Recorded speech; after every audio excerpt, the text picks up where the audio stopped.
¿Cómo están? Hoy día es martes 28 de junio, con cara de lunes, pero es martes, por eso que dudé una milésima de segundo. Es martes 28 y estamos en nuestro podcast electoral, que corresponde los lunes, pero que lo estamos haciendo en día martes. Además, de una manera muy oportuna, porque anoche, probablemente a muchos de ustedes, les llegó, a mí me llegó 5 veces el pronóstico electoral de Pepe Out, que dio vueltas por redes, por los WhatsApp, en fin, después en Twitter la gente empezó a comentarlo, y nosotros tenemos la suerte de tener en este panel desde hace mucho rato ya a Pepe Out, así es que con él vamos a poder desmenuzar completamente, y ahí vamos a estar Darío Paya y yo buscándole las 5 patas al gato del pronóstico electoral de Pepe Out, y vamos a dejarlo a él que nos explique en síntesis qué es lo que dice su pronóstico para el plebiscito del 4 de septiembre. Don Pepe Out. Bueno, primero es un acto deportivo, primero, al que yo acostumbro practicar siempre en las vísperas de las elecciones. Y normalmente lo hago bastante antes de las elecciones. Y luego, por supuesto, hago un ajuste en la víspera, la semana previa.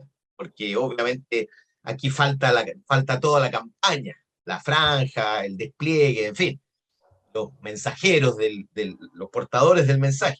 Este primer pronóstico siempre es un pronóstico desde la estructura de la votación. Y obviamente lo primero que hago es contradecir a casi todos los conversadores de la plaza que siempre analizan el próximo plebiscito en referencia al anterior plebiscito, es decir, al del 25 de octubre del 2020. Y la verdad es que hubo varias elecciones entre medio, pero particularmente hubo una, que es la segunda vuelta de Boric y Kast, que es evidentemente la referencia constitutiva de esta elección. Podría no haber sido si la convención hubiera hecho un trabajo de representación del conjunto del apruebo y hubiera hecho algo transversal desde el punto de vista tanto ciudadano, social y político. Y por lo tanto estaríamos reproduciendo el esquema del 25 de octubre del 2020. Pero la verdad es que la referencia obligada y razonable es el 56-44, 55,87 versus 44,13 de Kast en la segunda vuelta del 19 de diciembre, es decir, hace solo 6 meses. Y entonces yo siempre visualicé, desde el momento que se constituye la convención, como una foto relativamente movida de la sociedad actual, marcada todavía por las réplicas del terremoto social y también por esa especie de, diría yo, de movimiento de la Cámara cuando define que los independientes puedan concursar en listas y 4 de cada 10 chilenos votan por listas independientes. Entonces se constituye una convención que es una foto corrida de las correlaciones de fuerza actuales de la sociedad, que se expresaron por lo demás en las parlamentarias y presidenciales.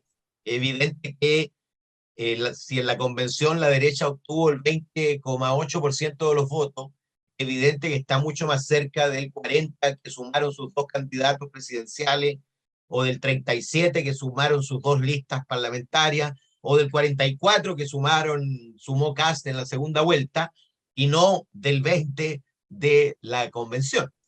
Entonces, así, producido el trabajo central de la convención, yo hago un análisis de cuánto se parece o se distancian una u otra opción de Boric y Kast.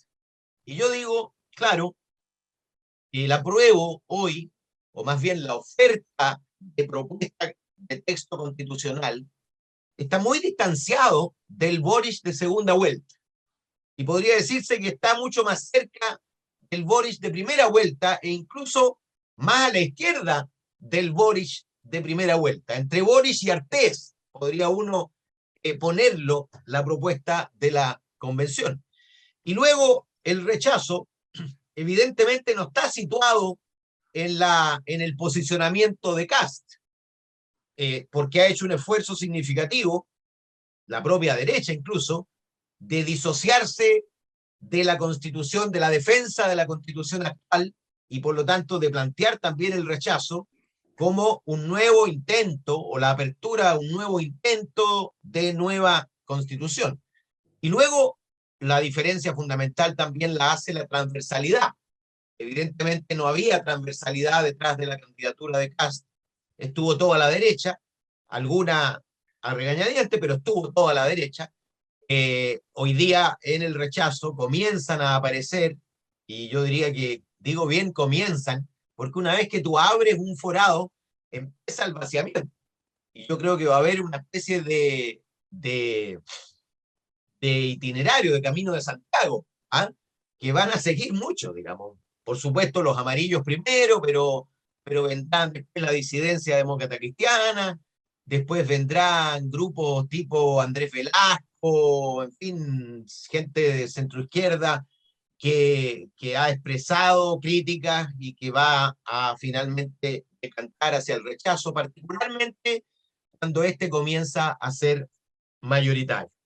Y por lo tanto, siempre vi, desde que se hizo la fotografía de la convención y desde que empezó a dar señales de su trabajo, yo dije, esto camina hacia una derrota del apruebo, porque mi análisis fue, mira, basta que 1 de cada 5 electores de los que se sumaron a Boric en segunda vuelta, 1 de cada 5 pase al rechazo y ya está empatado. Y mi visualización de mis redes, de mis recorridos, de mis observaciones, de mi olfato, es que obviamente es bastante más de 1 de cada 5 de los electores que se sumaron en segunda vuelta a Gabriel Boric. Y por eso me atrevo a pronosticar una elección que es estrecha, digamos 600.000 votos de ventaja del rechazo sobre el apruebo, pero que es también bastante categórica, que está construida por un triunfo muy amplio en el sur y por un resultado estrecho en las regiones donde Boric ganó ampliamente la elección. Fíjate que si tú vas a la segunda vuelta, la diferencia es de 970.000 votos entre Boric y Kast. Y fíjate que entre Coquimbo y la región de O'Higgins, es decir, Coquimbo, Valparaíso, Metropolitana y O'Higgins, hizo más de 1.000.000 de votos de diferencia Boric sobre Kast. Es decir, en el centro de Chile construyó su victoria, y particularmente en la región metropolitana, donde la ventaja fue sideral. ¿Ah?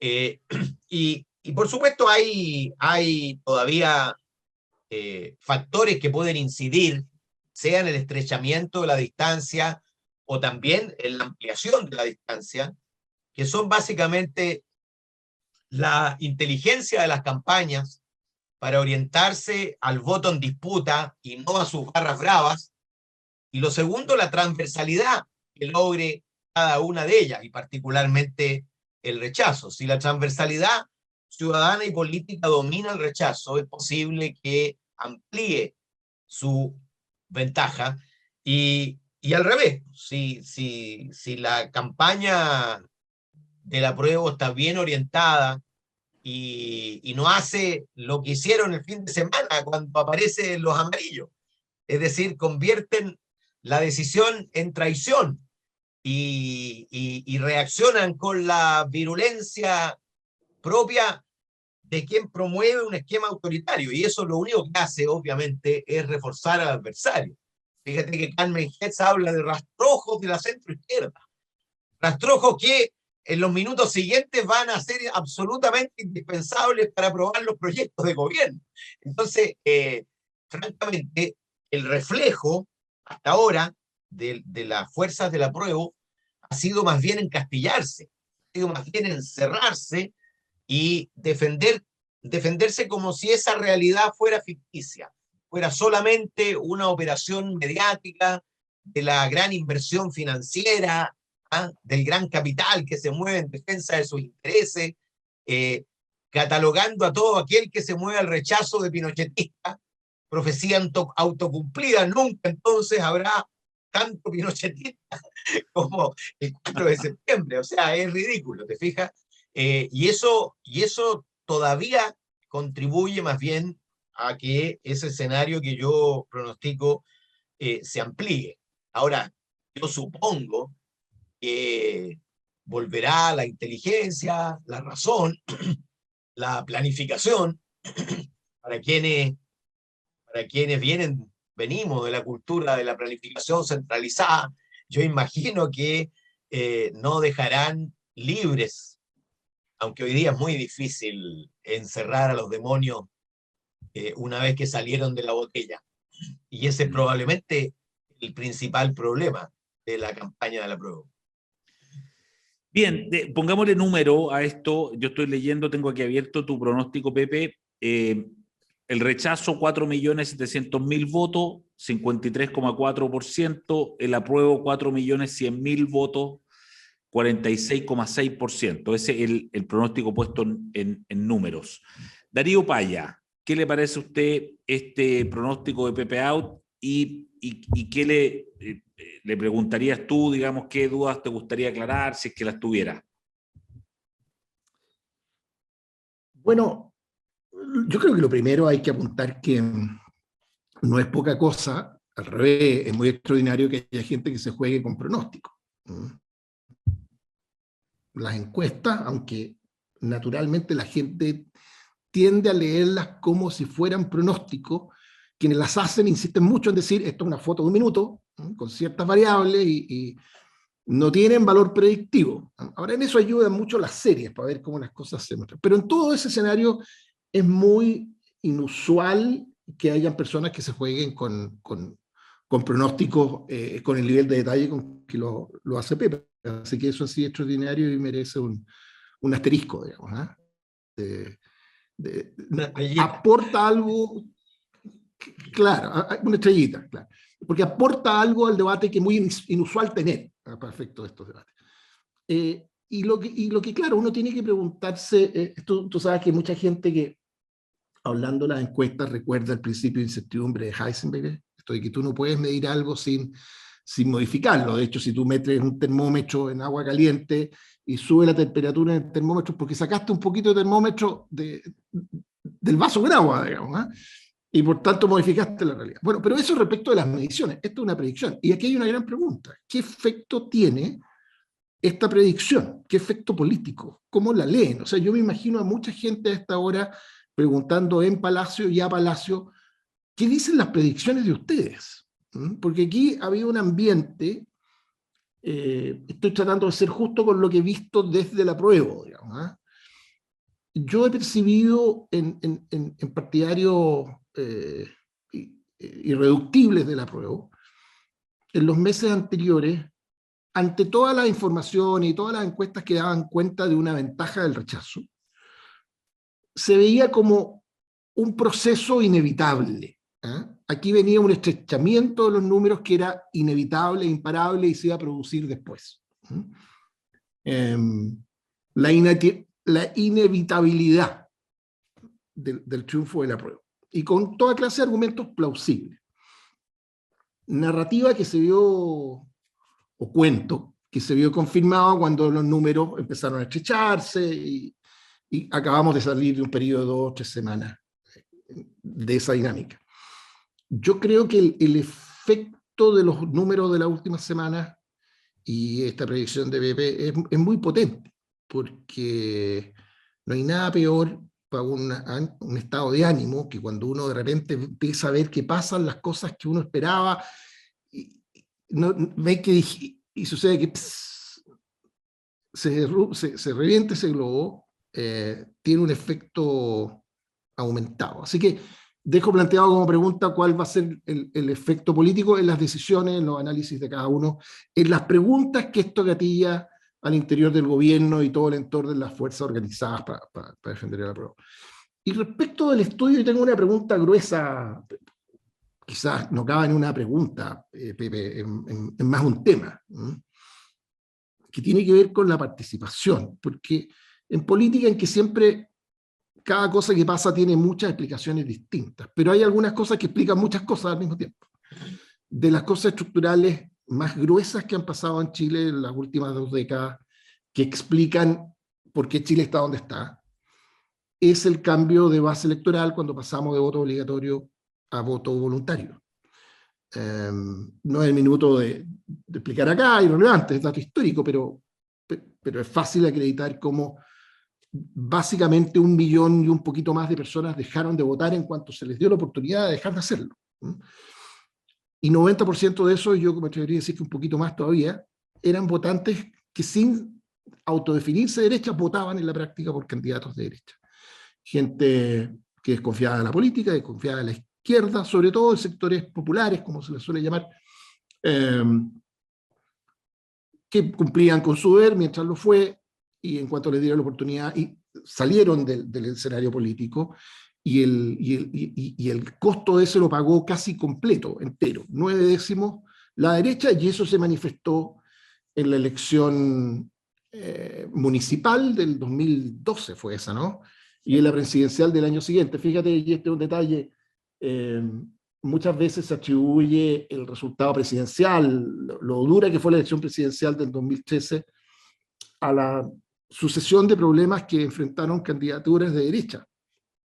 Pero la verdad es que los números que se expresaron ahí son muy parecidos a los que un año antes la municipal le habían significado una derrota tremenda a la derecha. Entonces, y si tú lo piensas, no hay cambio del sistema electoral, no hay cambio del mapa electoral, sin eso no hay el fraccionamiento de fuerzas políticas que hay hoy día, sin eso no hay la atomización que permite el surgimiento de expresiones más radicales. Son un montón de cosas que han contribuido al cuadro en que estamos. Entonces tú podías tirar ese chicle hasta los retiros, digamos, ¿eh? La falta de disciplina, de cohesión, en fin, toda esa historia, toda esa sucesión de hechos, tiene un origen en la entrada o salida, la salida en ese caso, de 1.150.000 votantes aproximadamente del cuadro político. Entonces, eso deja planteada una pregunta gigante para Pepe. Él dice 8,8 es la suma, ¿no? 8.800.000, dice. 8.800.000, y eso es muy importante. La predicción de Pepe está construida sobre un supuesto que vota esa cantidad de gente. Y eso sugiere 2 preguntas. Una que es la obvia, pero es la que me interesa menos. Que es, bueno, ¿por qué 8.800.000? Es muy importante. Pero mi pregunta es, bueno, ¿y si vota 7.800.000? ¿Para qué lado se mueve la aguja? ¿Y si vota 9.800.000? ¿Qué pasa con la aguja? ¿Cómo está sensibilizada esa predicción? ¿En qué dirección se mueve? Si aumenta o disminuye esa participación que está siendo predecida ahí. Porque, bueno, la pregunta es, ¿quiénes son los que tú estás anticipando que van a votar ahora, que no votaron, y quiénes no? O sea, de ahí nos podemos bajar a lo que políticamente tiene sentido hacer, estratégicamente, etcétera, etcétera. Pasa por un supuesto respecto de quiénes son los electores que van a llegar ese día a votar o no. Excelente pregunta. Mira, Darío pone el énfasis en el millón que dejó de votar. Pero cuando se inicia entonces, claro, el proceso de elecciones constituyentes, llamémosle así, elecciones derivadas del estallido social, se produce el fenómeno inverso. Es decir, se incorporan a votar otro millón, y un poco más incluso. De hecho, las últimas elecciones han superado en volumen de participantes las elecciones anteriores.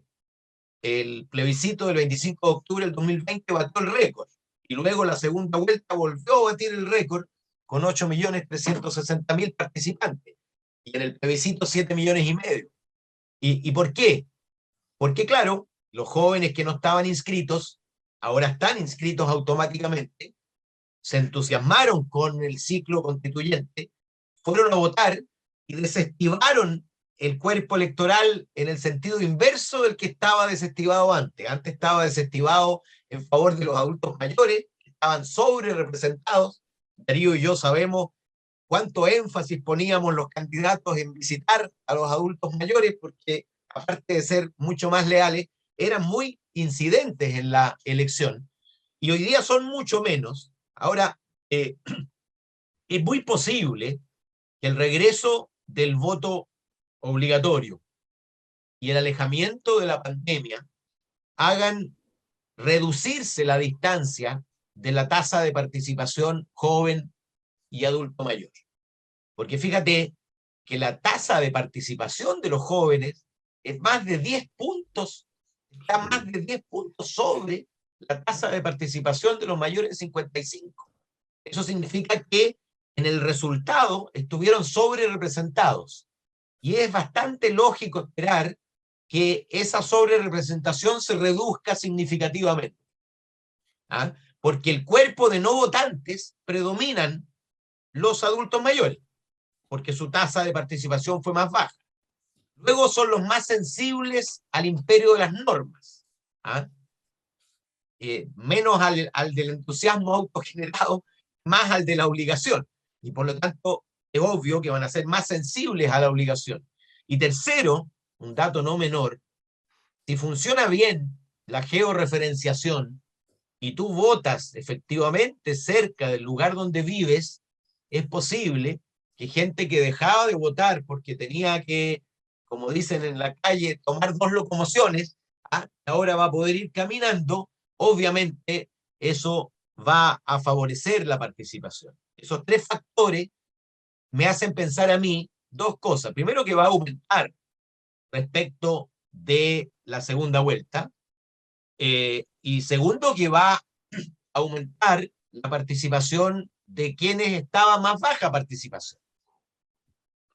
Aunque aumentaran todos, es evidente por la ley del rendimiento decreciente, claro, que el que tenía más baja participación va a subir más que el que tenía más alta, porque lo que le queda, o sea, subir del 63 al 70 es mucho más difícil que subir del 45 al 60, ¿te fijas? Que es el caso de los adultos mayores. En consecuencia, mi respuesta es inequívoca y allí no tengo ninguna duda.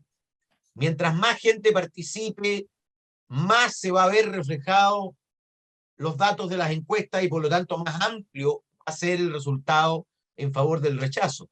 Mientras menos gente participe, van a participar los más movilizados, los más politizados, los más ideologizados, y en consecuencia el resultado va a ser mucho más estrecho y podría incluso llegar a ganar el apruebo si participan menos de 7 millones de personas.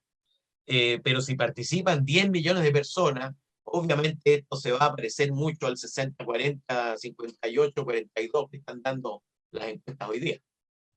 Darío. Que piensa lo siguiente, Darío. Sí. Si alguien no se entusiasmó por dar el inicio al proceso constituyente, si luego no se sintió atraído por la disyuntiva Boris-Kast para parar a Kast, la probabilidad que sea un voto progresista es mucho menor a la probabilidad que sea un voto conservador. Es decir, son votos movidos mucho más desde el temor y la preocupación que desde la esperanza en el futuro. Sí, yo lo que iba a apuntar es que cuando hablamos de voto obligatorio, tenemos que ponerle un asterisco, y es que en la cultura nuestra, y eso está como instalado, el voto obligatorio, pero es como una obligación natural, digamos, ¿eh? No, nadie te la cobra, y nadie sabe realmente qué va a significar en el futuro. Lo más probable, yo creo que es lo que la gente supone, es que tal cual ocurrió hasta el 2012, hasta el 2010, en el fondo, la última elección con voto obligatorio, si tú no votas, el servicio electoral cumple con su tarea de informarle al juzgado de policía local que no votó y no pasa nada. No, yo no sé qué año de la historia de Chile, si es que alguna vez se le pasó esa multa a alguien. La primera década de voto. En los 90, dices tú. Claro. Los 90 ocurría y luego fue. Pero fíjate que lo que Pepe sostiene y la esencia de mi pregunta, él dice, mientras más gente vote, mejor para el rechazo. Tenemos aquí un primer indicio de que estos números y estas cuentas las comparten en la en la izquierda pro apruebo, y en Palacio, y en ese entorno, porque hace pocas semanas levantaron la mano algunos parlamentarios y algunos dirigentes políticos sugiriendo eliminar la multa para los adultos mayores. Mira, presentaron un proyecto de ley. Un proyecto de ley. Qué gran consideración y qué desinteresada manera de ayudar a los adultos mayores que dicen, no, ustedes quédense en su casa. Yo creo que esa propuesta es de una transparencia gigantesca y ayuda permite suponer que el análisis que hace Pepe es compartido. Y eso entonces te dice mucho respecto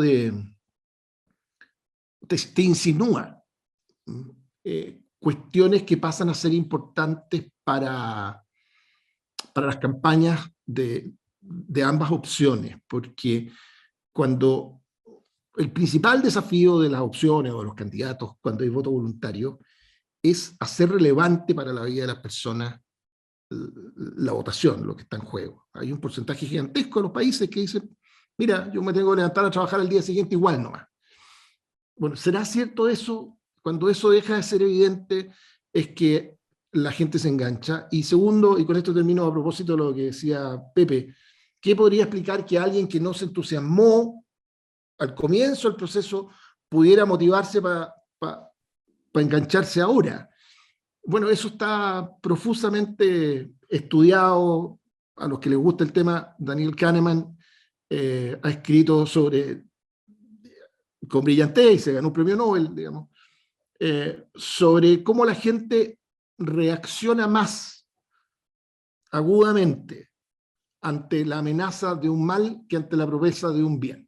Hay cierta cosa un poco escéptica, un poco cínica, en el sentido gringo del uso de la palabra cínica, sobre todo cuando las promesas vienen de los políticos, si esta la hemos escuchado todas, digamos, pero cuando tú percibes una amenaza nítida, concreta, se te encienden toda clase de alarmas atávicas y fisiológicas incluso, y te paras y vas a votar.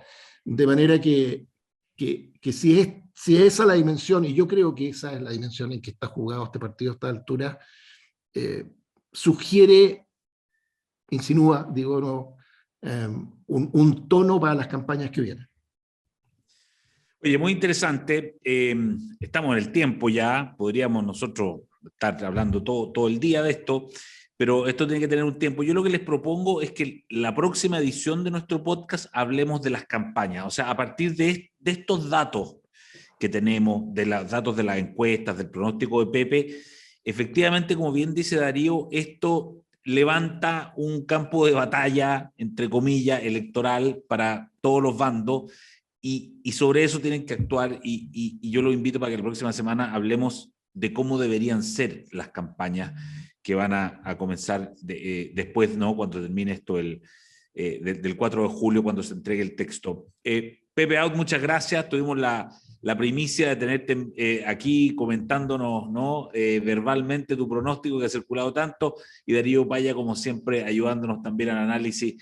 Así que estén muy bien, que tengan buena semana corta. Chao, chao. Y nos vemos la próxima. Chao, chao. Ya 2 semanas cortas. 2 semanas cortas, tal cual. El Líbero, la realidad como no la habías visto. Haz que estos contenidos lleguen más lejos haciéndote miembro de la Red Líbero.